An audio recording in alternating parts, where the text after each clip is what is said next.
If I had my way, everyone would have a coach, because part of the power of coaching is having someone partner with you on that journey.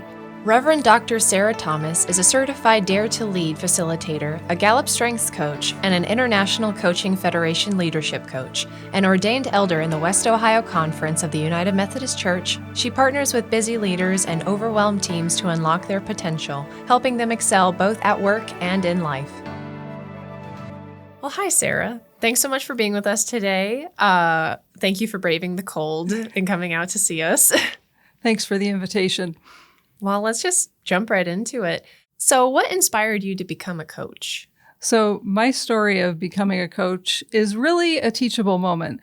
I was serving at the General Board of Discipleship, commonly known as Discipleship Ministries, and was asked to lead an initiative that would deploy discipleship coaches to partner with United Methodist churches all around the world. But there was something I didn't understand at that moment. When we were putting this together, what we were really training people to do was to be discipleship consultants. Here's the difference.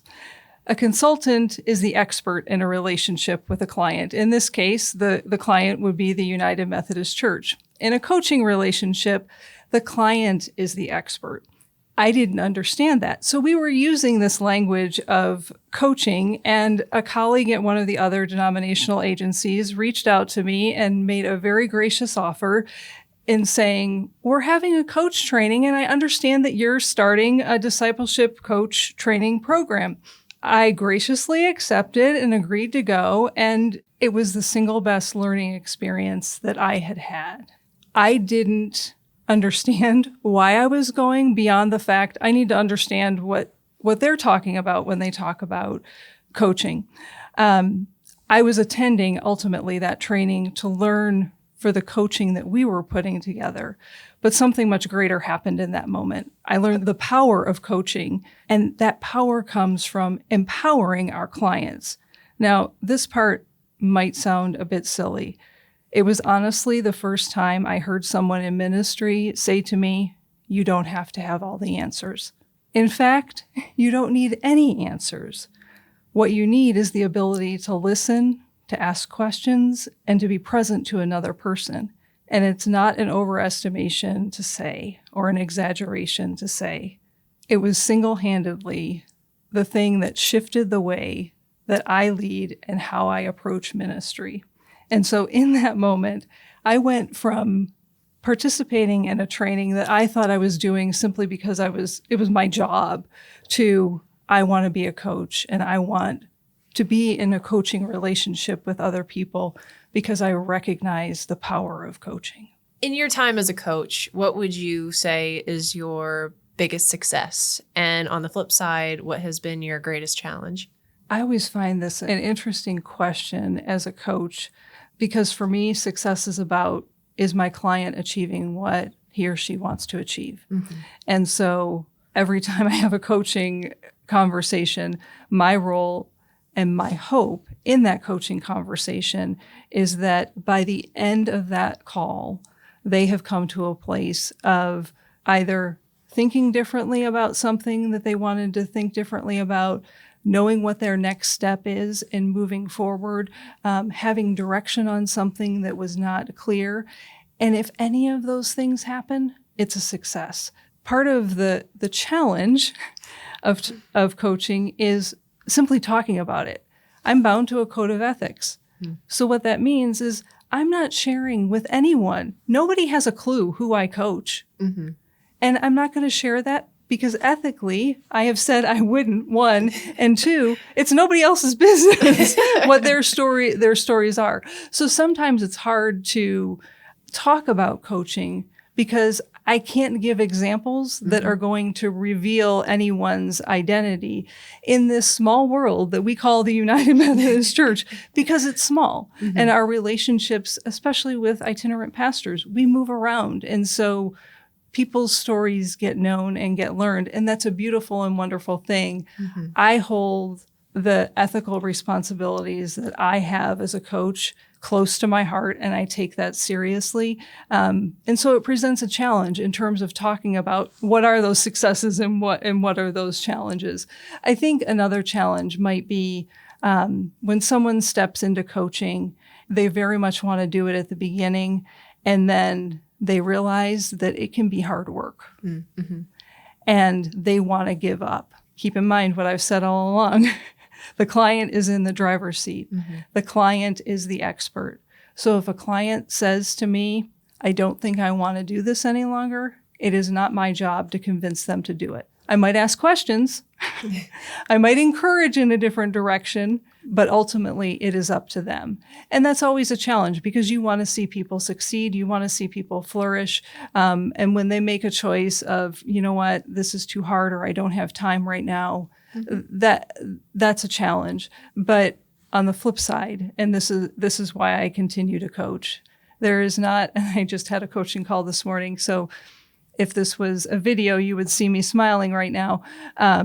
Every coaching call that I have, one of the questions that I often ask is, what are you taking away from our call? What is your next step in what we've been talking about? And as soon as they answer, I know, okay, this has been a successful call because they know what their next step is. So Sarah, tell me why somebody would want to hire a coach. So when I think about the context of this issue that you're hearing this podcast from, in terms of someone's health and wellness, you might hire a coach for several different reasons. And this goes beyond health and wellness, but it certainly applies to that as well. You might hire a coach for self-discovery, simply to learn more about yourself, who you are, what is causing you, or what are the things in your life that have made you the way that you are, some new aspects of yourself, or even a fresh way to start something. We're recording this at the beginning of the year, and so there's lots of conversations right now about physical health and our eating habits and all of those wonderful things. So it could be a discovery. Another reason to hire a coach might be to expand the possibilities. You might be only thinking about one way of approaching your health and wellness, and a coach can help you expand what is available to you. Instead of thinking of one option, a coach might help you or challenge you to think about 2 or 3 different things so that you can have a different perspective. The third reason might be to take action. Coaching, I hope you've picked up on in our conversation, is action-oriented. So action plans and steps are going to be a part of your conversation and what you're going to come back to over and over and over again. So if you're trying to move the needle on something, a coach can come alongside you and help you. If you're taking a risk in something, calculated risks can be a challenge. Mm-hmm. And so if there's a new challenge that is in front of you and you're taking a calculated risk, a coach can be very helpful. Support, that may seem obvious, but it needs to be stated. A coach can be, again, a partner to you as you're journeying through the journey of health and wellness, or simply life. And then finally, accountability. We don't tend to like that word accountability, but I have found when I have received coaching, and I've had my fair share of coaches as well, that coaching accountability, again, because the client is in the driver's seat, the client is the expert, there's a gentle approach to it in terms of believing that you can succeed and wanting you to succeed and doing everything that they can to help you find a way that you can succeed. So the accountability isn't to the coach, but it's the accountability for the person being coached to him or herself. If somebody's interested in learning more or finding a coach, what advice would you give them on how to get started? So you heard me mention the International Coach Federation, and their website is coachfederation.org. It's primarily geared towards people who want to be a coach, but there is also a section there about finding a coach. So that's one resource that I would go to. Second, maybe I should have said this first, I am happy to have a conversation with anyone about what is involved in coaching. How do I find a coach? What questions should I ask when I'm having a conversation? And that's really what I would focus in on around coaching is think about coaching as a relationship. And so there's an element of being a good fit with someone. Not all coaches and all clients are meant to be together, and that's okay. That's why there's a lot of coaches that are out there, and coaches have different areas of expertise and different interests that they want to focus on, and they can help direct you to other places and other people. So think about fit and think about that relationship. Get on the phone or a Zoom call with them. Most of my coaching I do via telephone, which sounds old school, but part of what I've learned about myself as a coach is I listen better when I am on the telephone versus on a Zoom call or even in person. On Zoom and in person, there's too many distractions around me that I have a harder time. It's not impossible. It's just harder to focus on them and what they're saying. Mm-hmm. So get on the phone with a coach and have a conversation with them. A coach that is trained is going to have experience and will expect those phone calls and welcomes those phone calls and likely will insist on having that phone call with you before they ever agree to be your coach. I'd also say look for someone with ICF certification. Yes, I'm biased in that. I will admit that. However, we use the word coach very loosely in our society. And if someone has an ICF credential or they have been trained by ICF, they are on their way to earning a credential if they have been trained. That communicates that they have had some experience and training and understanding of what it means to be a coach, and they haven't simply picked up the word and thrown that badge on and said, I'm now a coach. It happens, unfortunately.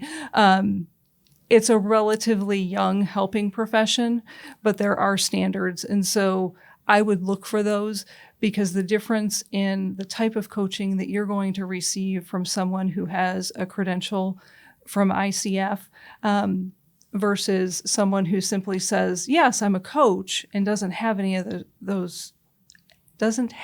that training, it's vastly different. You're going to have a much better experience from someone who has an ICF credential.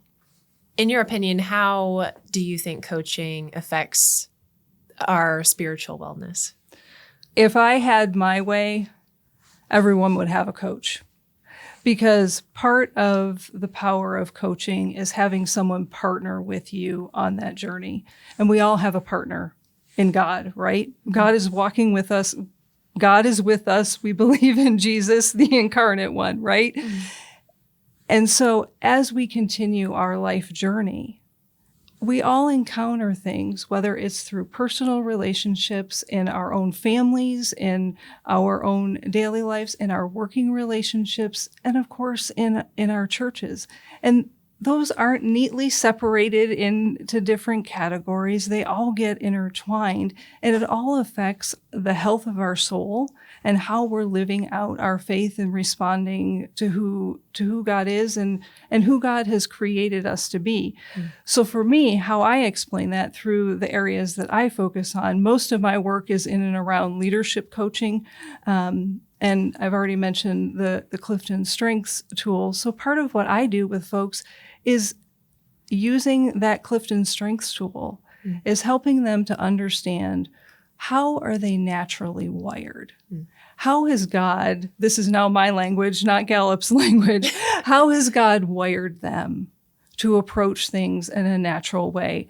Our Clifton Strengths are really the how we go about doing things, not what we do.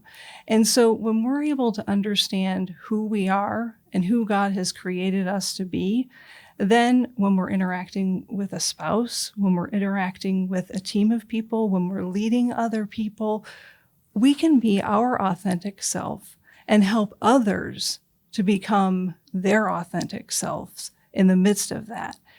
I don't know that for any of us, when we think about our faith journey, that there is, and going on to perfection, if we want to use a Wesleyan term, if we're on that journey is always about becoming more of who God created us to be. Mm-hmm.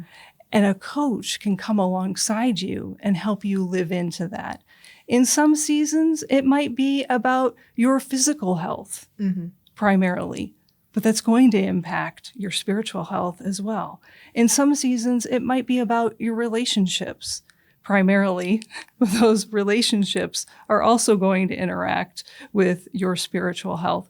So I think it's all intertwined and interconnected. And at the end of the day, for me, and how I talk about it is, how are you becoming the person that God created you to be? And a coach can help you to do that. Thank you for being with us, Sara. Thank you.